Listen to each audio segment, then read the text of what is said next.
त्रिपाठी और आप देख रहे हैं गुड मॉर्निंग स्वदेश। आज है हफ्ते का आखिरी कारोबारी दिन और जून महीने की भी आखिरी तारीख है और ऐसे में काफी सारे इवेंट्स भी होंगे रडार पर। और इसके अलावा कल भारतीय बाजार बंद थे, लेकिन इस बीच काफी सारे इवेंट्स भी हुए हैं जिसपे कि ग्लोबल मार्केट ने रिएक्ट किया, तो उसका भी आज रिएक्शन हम भारतीय बाजारों पर देख सकते हैं। शुरुआत सबसे पहले एक्सजीएक्स निफ्टी शानदार तेजी इस पर देखने को मिल रही है। 19,000 के ऊपर के लेवल्स दिख रहे हैं।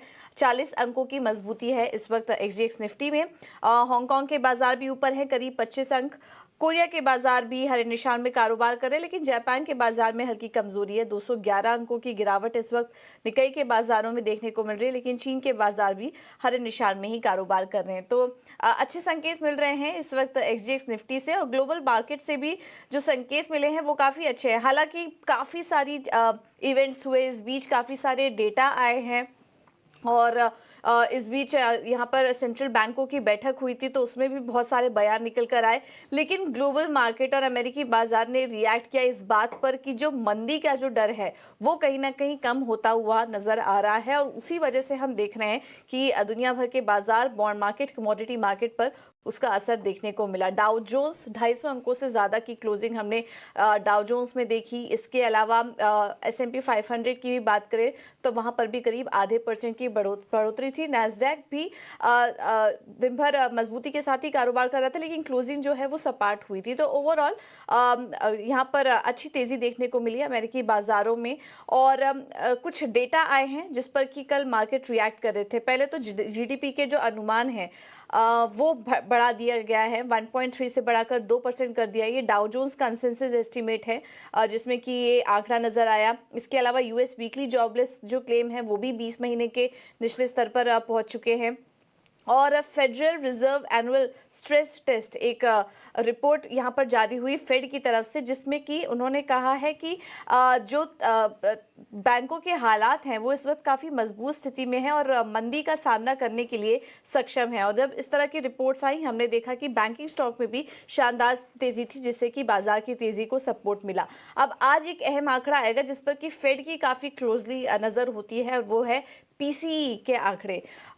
ये महंगाई का ही एक आंकड़ा होता है, कोर इन्फ्लेशन की तरह इसको देखा जाता है, जिसमें कि अनुमान है कि इसमें 0.3% की बढ़त देखने को मिल सकती है मई महीने में पिछले महीने के 0.4% के मुकाबले। तो ये आंकड़ा काफी इंपॉर्टेंट होगा। इस बीच आपके स्क्रीन पर जून में चीन की मैन्युफैक्चरिंग पीएमआई के भी आंकड़ा है, और अनुमान के मुताबिक ये नंबर्स देखने को मिल रहे हैं। तो ये भी एक अपडेट आ रहा है चीन की तरफ से, और उसका रिएक्शन हम इस वक्त एशियाई मार्केट में देख रहे हैं।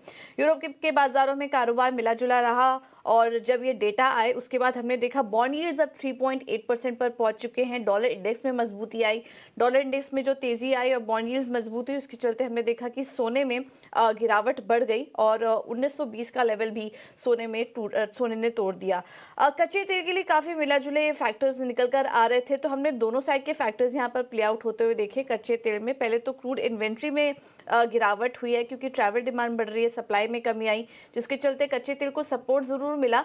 लेकिन दूसरी तरफ ब्याज दरों में बढ़त की चिंता भी आगे बढ़ती जा रही है, तो उसका भी असर हमने कच्चे तेल पे देखा। तो कच्चे तेल में काफी उतार चढ़ाव भरा माहौल था। ओवरऑल अगर संकेतों की बात करें तो इस वक्त संकेत अच्छे नजर आ रहे हैं। एशियाई मार्केट की भी पॉजिटिव शुरुआत देखने को मिल रही है। ये जो आंकड़े आए हैं इसको हम रीड करेंगे।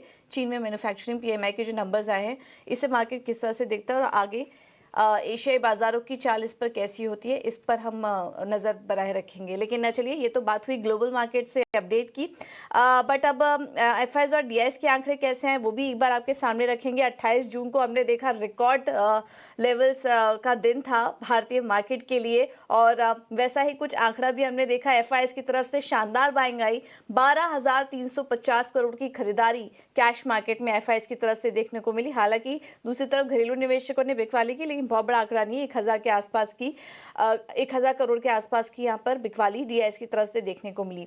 इंडेक्स फ्यूचर में 850 करोड़ के बिकवाली का आंकड़ा है, और इंडेक्स ऑप्शन में 3,464 करोड़ की बिकवाली का आंकड़ा एफआईआईज की तरफ से नजर आ रहा है। तो ये है अपडेट एफआईआईज और डीआईएस के आंकड़ों का। अब चलिए हम आगे ये भी समझने की कोशिश करेंगे कि आज के निफ्टी के लिए इंपॉर्टेंट सपोर्ट और रेजिस्टेंस क्या होगा, रेंज क्या होगी आज के लिए, और इसके अलावा कल का भी बुधवार को मार्केट का अपडेट कैसा रहा ये भी एक बार समझ लेते हैं। हमारे साथ अंश जुड़ चुके हैं।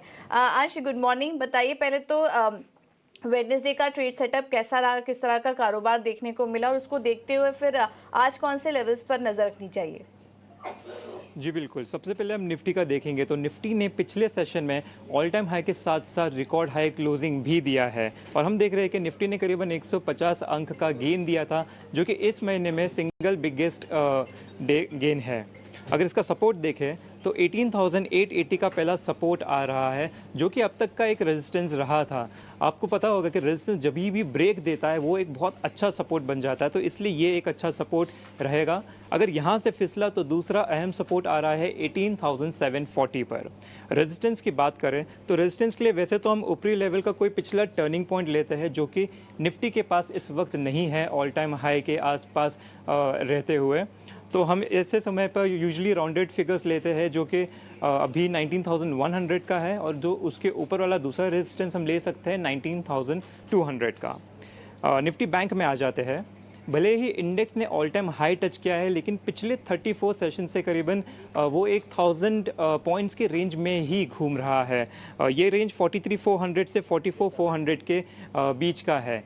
इस रेंज से बाहर निकलना बहुत ही इम्पॉर्टेंट है बैंक निफ्टी के लिए, उसके अपमूव के सस्टेनेबिलिटी के लिए। अगर इसमें हम सपोर्ट देखें तो पहला सपोर्ट आ रहा है 44,100 का, और उसके बाद में सपोर्ट आ रहा है 43,900 का। रेजिस्टेंस देखें तो पहला रेजिस्टेंस है 44,500 का, और उसके ऊपर है दूसरा रेजिस्टेंस 44,700 का। Okay, thank you so much अंश आपका ये डेटा हमारे सामने रखने के लिए और मार्केट का एक अपडेट देने के लिए। तो इन सब तमाम आंकड़ों को देखते हुए और जो रेंज अहम अभी अंश शेयर कर रहे थे, उसको देखते हुए फिर आज रणनीति क्या अपना के चले बाजार में, ये भी समझ लेते हैं। और हमारे साथ फोन लाइन पर केआर चौकसी से हेमंत कपाड़िया जुड़ चुके हैं। Hemant, thank you so much 18 hours स्वदेश को समय देने के लिए। आज से जुलाई सीरीज की भी शुरुआत हो रही है, ऐसे में क्या वॉच करेंगे आप मार्केट में, किन लेवल्स को वॉच करेंगे, और बैंक निफ्टी और निफ्टी में किस तरह से ट्रेड लें?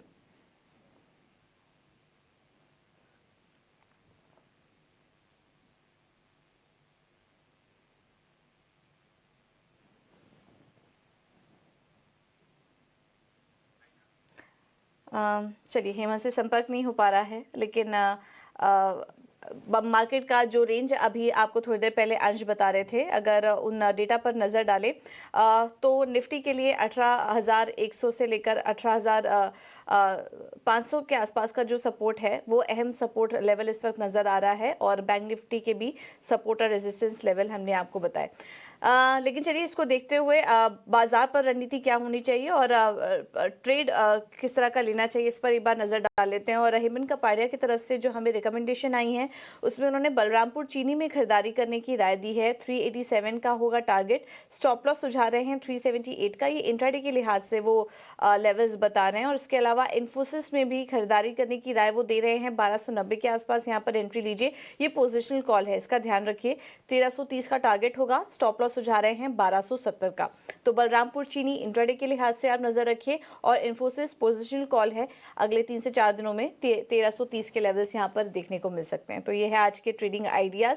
आगे हम कुछ और भी ट्रेडिंग आइडियाज आपके सामने रखेंगे, लेकिन उसके पहले समझ लेते हैं कि इस दौरान खबरों वाले शेयर्स कौन कौन से हैं। और शरद हमारे साथ जुड़ चुके हैं पूरा अपडेट लेकर। शरद, गुड मॉर्निंग, बताइए। गुड मॉर्निंग पूजा। आईपीओ पे फोकस करते हैं तो यहाँ पे आइडिया फोर्ज का जो आज आखिरी दिन है सब्सक्रिप्शन का, अब देखा जाए तो 50 गुना ऑलरेडी हो चुका है। रिटेल में बहुत स्ट्रॉन्ग इंटरेस्ट, साइन डेलम में भी जो है ओवरऑल सब्सक्रिप्शन 8 गुना हुआ है। Adani enterprise, Adani green energy focus में रहेंगे। हमारे खबर पे मुहर लगा है, लगभग $1 बिलियन यानी कि 8,000 करोड़ के मल्टीपल ब्लॉक डील्स में, जिसमें बायर्स में इंक्लूड करते हैं जीक्यूजी भी। और याद रखिए, इनका तीसरा इन्वेस्टमेंट हो रहा है जो एक्विजिशन किए जा रहे हैं, और जीक्यूजी पार्टनर्स लगभग 0.8% स्टेक अदानी ग्रीन एनर्जी मिली, और जहां पे प्रमोटर्स ने जो बिकवाली की। ICICI सिक्योरिटीज़ में भी हम कह सकते हैं खबर पे मोहर के, हमने कैलकुलेशंस पहले आपको बताए थे कि 2:3 रेशियो हो सकता है, और यहाँ पे ICICI सिक्योरिटी होल्डर्स को 67 इक्विटी शेयर मिलेगा।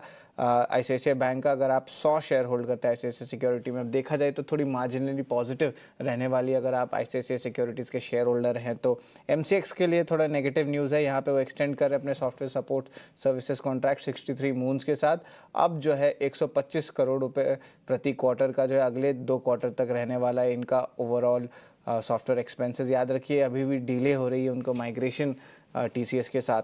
केपीआर मिल्स की जो है फोकस में रहेगी, पॉजिटिव इम्पैक्ट एक्सपेक्टेड है क्योंकि प्रीमार्क जो एक वन ऑफ द लार्जेस्ट कह सकते हैं value garment retailers UK Europe में, उनके Q3 नंबर्स बहुत स्ट्रांग आए हैं और वो कह रहे हैं कि जो प्रीमार्क है वो सबसे बड़े जो कस्टमर्स में आते हैं केपीआर मिल्स के, तो इस पे फोकस रखेगा। सीएमएस इन्फो सिस्टम्स का लॉक इन पीरियड खत्म हो रहा है, लॉक इन शेयर्स लगभग 3.2 करोड़ शेयर्स है यानी कि 22%। बीपीसीएल का राइट्स इशू की अप्रूवल आई है बोर्ड से, 18,000 करोड़ का आंकड़ा है। टाटा कम्युनिकेशंस का दूसरा एक्विजिशन का है, रिसेंट में अनाउंसमेंट है। कैलरिया जो एक सीपैस प्लेटफॉर्म प्लेयर है उसको जो एक्वायर कर रही है लगभग 800 करोड़ रुपए के लिए और उसमें जो है डेट भी लेने वाली है। क्रेडिट एक्सिस ग्रामीण की जो है ब्लॉक डील हो सकती है। यहाँ पे हमारे सूत्र बता रहे कि जो उनके प्रमोटर है क्रेडिट एक्सिस बीवी, वो लगभग 5.8% स्टेक की बिकवाली कर सकते हैं। सेलिंग प्राइस रेंज जो है लगभग 1230 से लेकर 1255 रुपये तक रखा गया, जिसका डिस्काउंट मैक्सिमम 7% तक हो सकता है। Deal size 1100 crore. TD power system में भी ब्लॉक डील हो सकती है जहाँ पे 24% स्टेक की बिकवाली हो सकती है प्रमोटर्स और शेयर होल्डर्स द्वारा। ब्लॉक डील लाइकली जो है 800 करोड़ की होगी और 214 रुपये का फ्लो प्राइस है यानी कि 4% डिस्काउंट पे। टाटा केमिकल्स में एलआईसी ने अपनी स्टेक बढ़ा दी है 2% से, अब हो गया है 7.1%। जाइडस लाइफ साइंस को यूएसएफडीए अप्रूवल आया है ब्रेस्ट कैंसर ड्रग का। एडवांस्ड एंजाइम की बात करें तो यहाँ पे आईसीआईसीआई प्रू म्यूचुअल फंड ने जो है लगभग 10 लाख शेयर्स की जो है खरीदारी की है। विप्रो का आज आखिरी दिन है बायबैक का। एजीएम में जो है 3 कंपनीज फोकस में रहेंगे, पिरामल एंटरप्राइज, जेएसडब्ल्यू एनर्जी और दालमिया भारत। और एचडीएफसी बैंक के जो है आज बोर्ड मीटिंग हो सकती है जहाँ पे रिकॉर्ड डेट मर्जर का डिसाइड हो सकता है, लेकिन याद रखिए ये टेंटेटिव डेट है जो मैनेजमेंट ने कहा था, तो इसको भी ज़रूर याद रखिएगा। जेके टायर आखिर में उनकी बानमोर प्लांट की कैपेसिटी एक्सपेंशन हो रही है। अब इस एक्सपेंशन में लगभग 31% का कैपेसिटी में जो है बढ़ोतरी होने वाला है और जो सेकेंड फेज़ एक्सपेंशन का है वो अप्रैल 2024 से स्टार्ट होगा। बिल्कुल, बहुत बहुत शुक्रिया शरद आपका ये सारी अपडेट के लिए। तो ढेर सारी खबरें थी और इसका पूरा एनालिसिस और स्टॉक पर कैसा असर पड़ सकता है, ये पूरी डिटेल्स हमने आपके सामने एक एक करके रखी। तो इन स्टॉक्स पर आप नज़र रखिए। चलिए अब आगे बढ़ते हैं और कमोडिटी मार्केट में आज क्या करें ये बताने के लिए हमारे साथ आईएफएल सिक्योरिटीज के अनुज गुप्ता जुड़ गए हैं। Anuj, thank you so much ET Now Swadesh को समय देने के लिए। सोने चांदी से पहले शुरुआत करते हैं। वहाँ पर हम देख रहे हैं कि वीकनेस बढ़ रही है। जिस तरह के डेटा आए ओवर द वीकेंड, माफ़ कीजिएगा ओवर द वीकेंड नहीं, गुरुवार को जिस तरह के डेटा आए हैं उसके बाद हमने देखा कि सोने में गिरावट बढ़ी है। अब क्या लग रहा है आपको, ये ऐसा ही ट्रेंड आगे भी जारी रहेगा सोने चांदी में? पूजा जी गुड मॉर्निंग। देखिए कल हमने देखा कि यूएस के डेटा थे जीडीपी का और अनएम्प्लॉयमेंट का, जो कि एक पॉजिटिव नोट पे आते हुए दिखाई दिए। उसके बाद हमने देखा कि डॉलर इंडेक्स इंक्रीज होता हुआ दिखाई दिया और उसका इम्पैक्ट गोल्ड सिल्वर पे रहा और वहाँ पर हायर लेवल पे कुछ प्रॉफिट बुकिंग देखने को मिली। हमें लगता है कि अभी सेंटीमेंट थोड़ा सा एक रेंज बाउंड है, थोड़ा सा नेगेटिव टोन में है, तो यहाँ पर हमें लगता है कि गोल्ड के अंदर पर्टिकुलर अगर बात करें तो बिकवाली के साथ ट्रेड देखना चाहिए। सेल ऑन राइज का मार्केट हो सकता है। 58,400 के आसपास बिकवाली करें, 58,750 का स्टॉप लॉस लगाएं। टारगेट नीचे 57,700 तक हो सकता है और हमें लग रहा है कि नीचे $1900 तक के लेवल अगेन देखने को मिल सकते हैं। डेटा का इम्पैक्ट है और उससे डॉलर में एक स्ट्रेंथ देखने को मिले, जिसकी वजह से गोल्ड में एक बिकवाली का ट्रेंड आता हुआ दिखाई दिया है। ओके, ठीक है। तो गोल्ड में आप बिकवाली करके चल सकते हैं। सिल्वर में खरीदारी करने की राय आपकी स्क्रीन पर ये ट्रेड भी दिख रहा है। 70,500 के लेवल्स यहाँ पर सिल्वर जुलाई कॉन्ट्रैक्ट में देखने को मिल सकते हैं, तो इस पर आप नज़र रखिए। कच्चे तेल पर भी राय दीजिए अपनी अनुज, यहाँ क्या करें? काफ़ी सारे फैक्टर्स हैं जो इस वक्त प्ले आउट कर रहे हैं। कुछ फैक्टर्स तो सपोर्ट कर रहे हैं, लेकिन ब्याज दरों में जो बढ़त का डर है वो भी कहीं ना कहीं बना हुआ है। तो कच्चे तेल की चाल आगे कैसी रह सकती है? देखिए यूएस के अंदर हमने स्टॉक्स में कुछ गिरावट देखी है, जिसकी वजह से क्रूड को सपोर्ट मिला है। हमने देखा है कि 5500 के आसपास अच्छा सपोर्ट आता हुआ दिखाई दिया है। ब्रेंट में करीबन $70 एक अच्छा सपोर्टिव रहा है। अभी $74 के आसपास के भाव चल रहे हैं, तो यहाँ पर हमें लग रहा है कि कहीं ना कहीं लोअर लेवल पे खरीदारी देखने को मिली है। तो क्रूड में बाय ऑन डिप्स की स्ट्रेटेजी होना चाहिए। करीबन 5650 के आसपास खरीदारी करें, 5500 का स्टॉप लॉस लगाएं, टारगेट 5850 तक हो सकता है। तो जिस तरीके से डेटा पॉजिटिव आने स्टार्ट हुए हैं यूएस इकोनॉमी से, तो एक्सपेक्टेशन है कि क्रूड की डिमांड जो है वो बढ़ सकती है, तो उससे काफी हद तक सपोर्ट आता हुआ दिखाई दिया है। ओके, तो कच्चे तेल में खरीदारी करने की राय है। 5,850 के लेवल्स के लिए आप यहाँ पर नज़र रख सकते हैं। एक उछाल के लिए यहाँ पर बाय ट्रेड लीजिए। और बेस मेटल्स में भी राय दीजिए अनुज, बेस मेटल्स में आप मौके कहाँ देख रहे हैं? देखिए बेस मेटल में हमने कुछ एक प्रॉफिट बुकिंग आती हुई देखी थी। हमें लगता है कि बेस मेटल में यहाँ पर खरीदारी का ट्रेड देखा जा सकता है लोअर लेवल पे। तो कॉपर में करीबन 700 के आसपास खरीदारी करें, 695 का स्टॉप लॉस लगाएं, टारगेट करीबन 715 तक देखने को मिल सकता है। तो कॉपर हमें लग रहा है कि यहाँ पर बाय ऑन डिप्स की स्ट्रेटेजी बना सकते हैं।